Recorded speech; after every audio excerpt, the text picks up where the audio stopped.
கிறிஸ்துவுக்குள் பிரியமானவர்களே, இந்த நாளுக்கான தினசரி தியான வசனம் மத்தேயு எழுதின சுவிசேஷம் 16வது அதிகாரம் 21வது வசனம். மத்தேயு 16:21. Matthew 16:21. அது முதல் இயேசு தாம் எருசலேமுக்கு போய் மூப்பராலும் பிரதான ஆசாரியராலும் வேத பாரகர்களாலும் பல பாடுகள் பட்டு கொலையுண்டு 3ஆம் நாளில் எழுந்திருக்க வேண்டும் என்பதை தம்முடைய சீஷர்களுக்கு சொல்லத் தொடங்கினார்.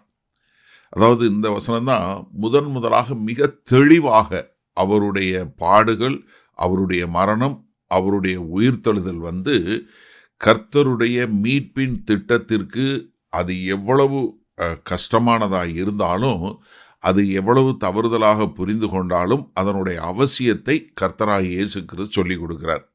ஏன்னா பேதுரு என்ன, நீர்தான் மெய்யான தேவனுடைய குமாரனாகிய கிறிஸ்து அப்படின்னு சொன்ன உடனே இப்போ கர்த்தராகிய இயேசு கிறிஸ்து என்ன வர்றாரு, அந்த மீட்புக்கான விலைக்கரையம் என்ன? அது வேற ஒன்றும் கிடையாது, தன்னுடைய பாடு, தன்னுடைய மரணம், தன்னுடைய உயிர்த்தெழுதல்.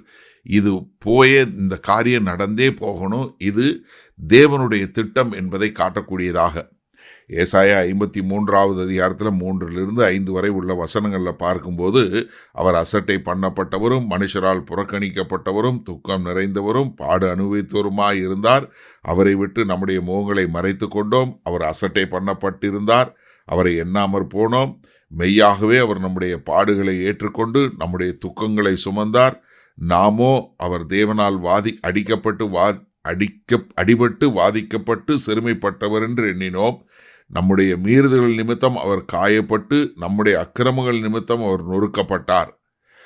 நமக்கு சமாதானத்தை உண்டு பண்ணும் ஆக்கினை அவர் மேல் வந்தது. அப்ப ரொம்ப தெளிவாக தன்னுடைய மரணம், தன்னுடைய உயிர்த்தெழுதல் என்பதை குறித்து சொல்லக்கூடிய ஒரு காரியம்.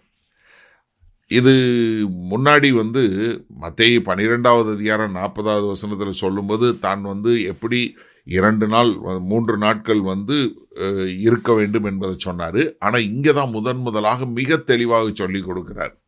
அது மாத்திரமல்ல, யோவான் 10வது அதிகாரம் 17-18 சொல்லும்போது, நான் என் ஜீவனை மறுபடியும் அடைந்து கொள்ளும்படி அதை கொடுக்கிறபடியினால் பிதா என்னில் அன்பாயிருக்கிறார்.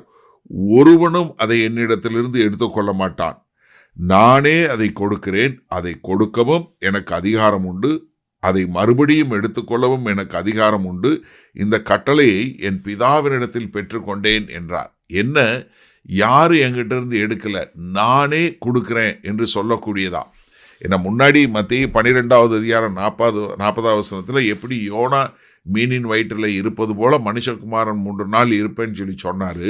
ஆனால் இங்கே முதலாக என்ன சொல்ல ஆரம்பிக்கிறாரு, அவர் எப்படி பாடுபட வேண்டும், மரணம் அடைய வேண்டும், யாரால, மூப்பராலும் பிரதான ஆசாரியராலும் வேத பாரகர்களாலும் பல பாடுபட்டு கொலையிட வேண்டும், 3ஆம் நாளில் உயிர்த்தெழ வேண்டும் என்பதை குறித்து சொல்லக்கூடிய ஒரு காரியத்தை சொல்கிறாரு. சரி, இந்த நாளில் இந்த வசனத்தை நம்ம எப்படி எடுத்துக்கொள்வது? நிறைய காரியங்கள் இதிலிருந்து பார்க்க முடியும். முதலாவது ஒரு காரியம் நான் என்ன சொல்வேன்னா, தேவனுடைய திட்டம் எதுவாக இருந்தாலும் அதை நம்ம ஏற்றுக்கொள்ளக்கூடிய மக்களாக, நம்ம இரு கரங்களை நீட்டி அதை நாம் முழுமையாக ஏற்றுக்கொள்ளக்கூடிய மக்களாக இருக்கணும். அதுக்கு நமக்கு எவ்வளவுதான் வேதனை உண்டாக்குனாலும் சரி, நமக்கு எவ்வளவுதான் பாடு அனுபவிக்கக்கூடியதாக இருந்தாலும் நம்ம அதை இரு கரம் நீட்டி ஏற்றுக்கொள்ளக்கூடிய மக்களாக இருக்கணும். ஏன்னா கர்த்தராகிய இயேசு கிறிஸ்துவோட வாழ்க்கையிலிருந்து என்ன பார்க்குறோம், அவருக்கு தான் பாடுபட போகிறது தெரியும். எப்படி அவரை கைது செய்து அவரை எப்படி கல்வாரி சிலுவையில் அறைய போகிறாங்கங்கிறது அவருக்கு தெரியும்.